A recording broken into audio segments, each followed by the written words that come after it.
So with this field, I found that, the adaptive exercise and adaptive rehab portion of things, you're taking clients' function, which could be very limited, could be very low, could be very high, could be one side versus the other, right versus left, anterior versus posterior, and you're working with those aspects that they are strong at, that they are weak at, and then combining it into a whole body movement that can utilize everything that they have, everything that I have, and then all the pieces of equipment around me too. So in terms of the creativity and nuanced details behind this field, it is, quite frankly, in my mind, limitless. And it allows us to really be able to dive into a very stimulating environment that pushes forth the best of your ability, but also the best of the clients as well then too. And it also really allows you to give of yourself in every aspect too, because I have no oversight at me at New Ability. I have nobody telling me what I should or should not do. So that gives freedom and autonomy for us to be able to move an individual the way that they see fit and the way that we see fit too.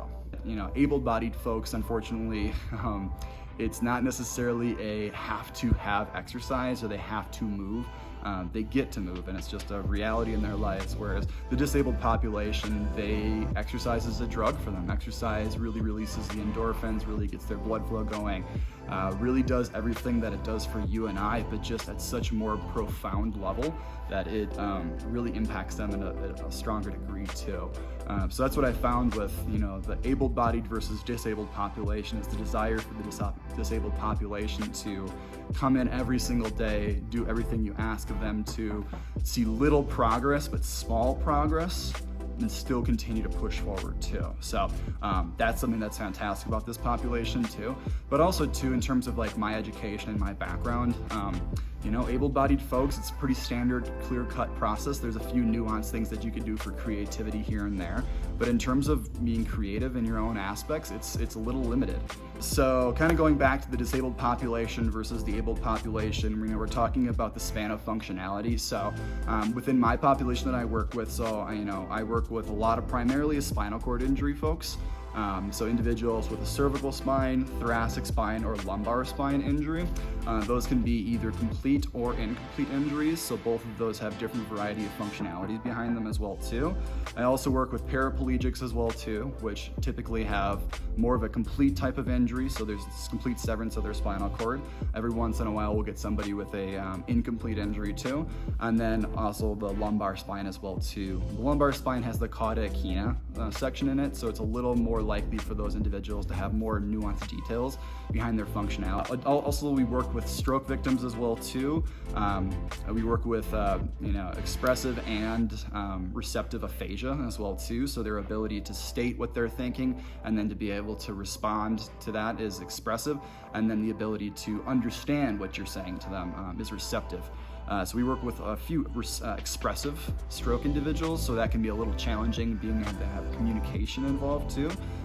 So in terms of obviously disability is something that is huge too in the functionality that clients have, but also too if communication is hindered too. We have a few clients in New Ability that come in that have communication limitations. But with that, we basically try to find nuanced ways to be able to get very basic information from that. Is that a yes or a no? Is that a good or a bad?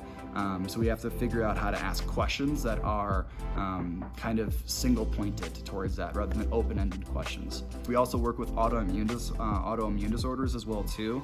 So Guillain-Barré syndrome is one disease that we work with that has a high prognosis, but takes a long time to recover from. That's where our facility really thrives in.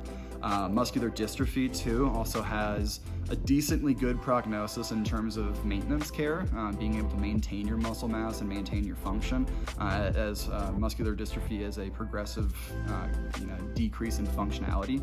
So we work on limiting the negative motion, limiting the eccentric motion for that individual to limit the muscle breakdown. Multiple sclerosis as well too, really similar to muscular dystrophy, very similar in terms of how the progressive, relapse remitting portion of MS can come about too. So we're working on maintaining the function that that client does have, and then being able to obviously get the endorphins going, get the blood flow going too from there. Additionally too, we do have a few folks with cerebral palsy as well too. I've worked with a few individuals with spina bifida. I have worked with a few individuals with, goodness gracious, what else? Neuromuscular myelitis. It's referred as NMO. Another kind of important piece of information to kind of give you guys as well too is that when it comes to adaptive exercise, there is no perfect piece of equipment. There is no one thing that's going to be able to span all of your clients' functionalities. So that's why we have this 5,500 square foot facility that's been around for about 14 years so far, is because we've been able to get grants, be able to get donations, be able to increase our span of our facility too, but we're still limited on everything that we can do and can't do in here too. So when it comes to getting a brand new person completely off the street, who knows if we'll be able to find the perfect thing for them. I know for certain I'll be able to find things that are going to work, but I don't know if they'll be able to find that perfect exercise. But it's always that quest to try to find what's going to give them that identity back, give them their kind of their confidence too, and then push forward for them to be able to kind of thrive in that environment and challenge them in different positions as well then too. All the pieces of equipment that you have in here too, some are very particular for completely independent for our clients so that they can get on and off it by themselves. Particularly the new stuff is one of those. There's also a machine that we have right around the corner right here as well too. That's pretty independent too, but then again too, when you have a client that doesn't have hands at work, how do you assist them best? How do you make sure that they're safe as well then too? A lot of our equipment in here is essentially straightforward gym equipment. You can see the squat rack right behind me and the Smith machine back over here too. Very standard gym equipment that we've just found ways to adapt for individuals with disabilities.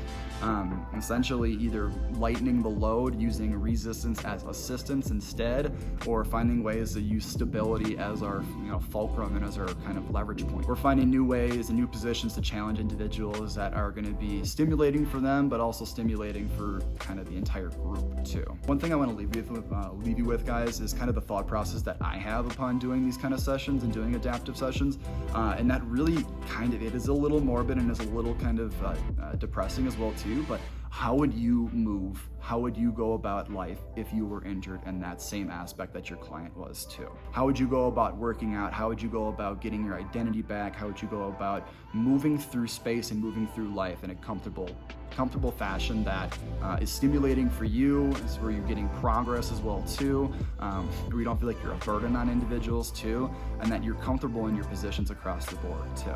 So that's the kind of the thought process, is what would you do if you were in that position? Guys, thank you so much for tuning in. I really appreciate it. If you guys do have any questions, please let me know. I'm an open book. I'm here for help. I'm here to create a community as well too, and add to the community too. So if you guys see anything that you feel like I can improve on, I feel like I can make different suggestions on too, or if you have questions on, please let me know.